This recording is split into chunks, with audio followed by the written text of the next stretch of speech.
Hello everyone, in this video I would like to talk about how to deduce Heron's formula for competition math. So here we go. I'm going to give you a triangle like this. So we got A, we got B, and we got C. This is going to be capital A, capital B, and capital C. All right, so if you have such triangles, it's going to be best if we use Heron's formula, especially when the side lengths are integers or rational numbers.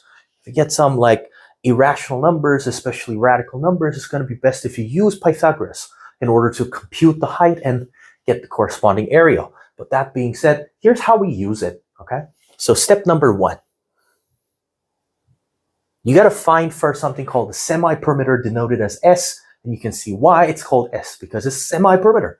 So S becomes A plus B plus C over 2. And step number two, well, we just get the area directly from this using this S. It's going to be square root of S times S minus A and S minus B and S minus C. All right, check this out. I'm gonna deduce this formula using the law of sines. Okay, so here we go. Normally, the area of triangle can be written as 1/2 AB times sine capital C. Or it could be 1/2 times BC sine capital A, or 1/2 times A times C sine capital B. But I'm just going to use this without loss of generality. I'm just going to assume that that's going to be the case. We can switch sine C, by the way, and sine C has to be the positive value. So it's just going to be 1/2 times AB times square root of 1 minus cosine squared. And let's just try to extend this line. All right, so let's just try to enlarge this figure and see what's up here. All right, so what do you know about cosine C? Well, I know that 1 minus cosine squared is difference of squares, so I can actually, like split it apart as a difference and the sum.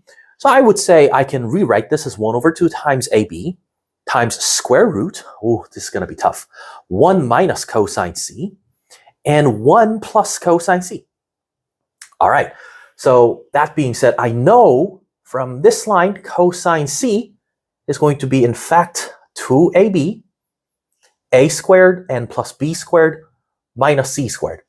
All right, so check this out.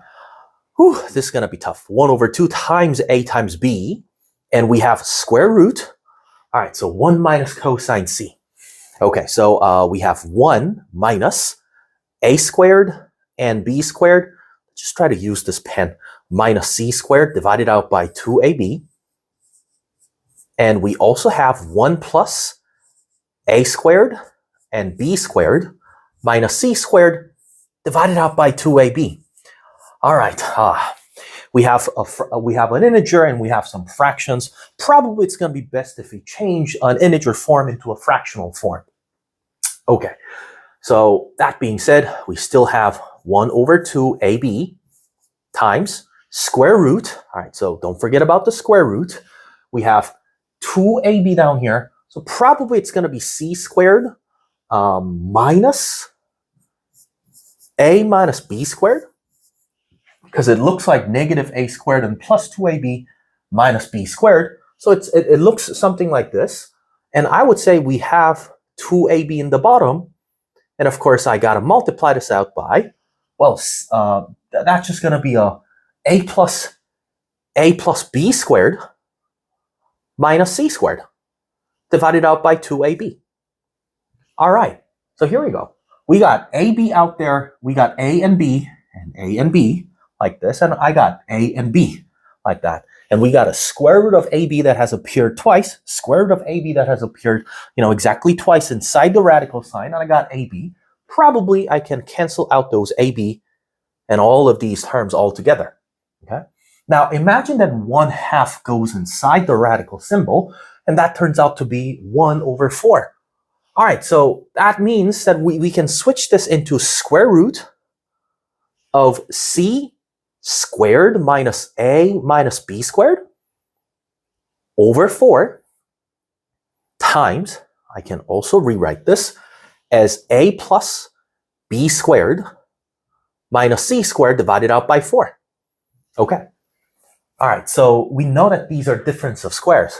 So probably it's going to be best if I rearrange all of these. All right, so moving on all the way down here and extend it this little bit more, we have square root of c minus a plus b, and we have c plus a minus b, and let me just write it down as 2 and 2, okay? Just to indicate that we get some nice structure compared to the Heron's formula.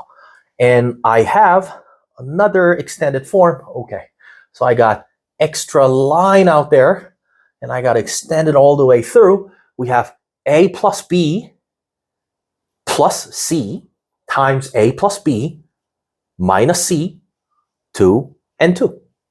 Okay, so check this out. See what happens here. The one that you see as a first fraction, let me box this. The first fraction that you see out here, it actually refers to s minus a over 2. Or we don't need s minus a. It actually s minus a.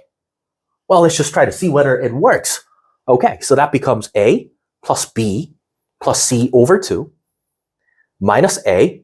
Oh yeah, so that should be b plus c minus a over 2.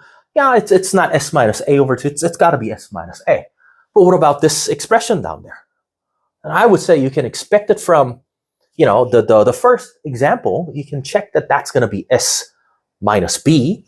And this is obviously s for sure. And what is this? That's like s minus c. So in the end, we end up getting square root of s minus a, s minus b. Let me push this a little bit further. And s minus c, referring to the area formula.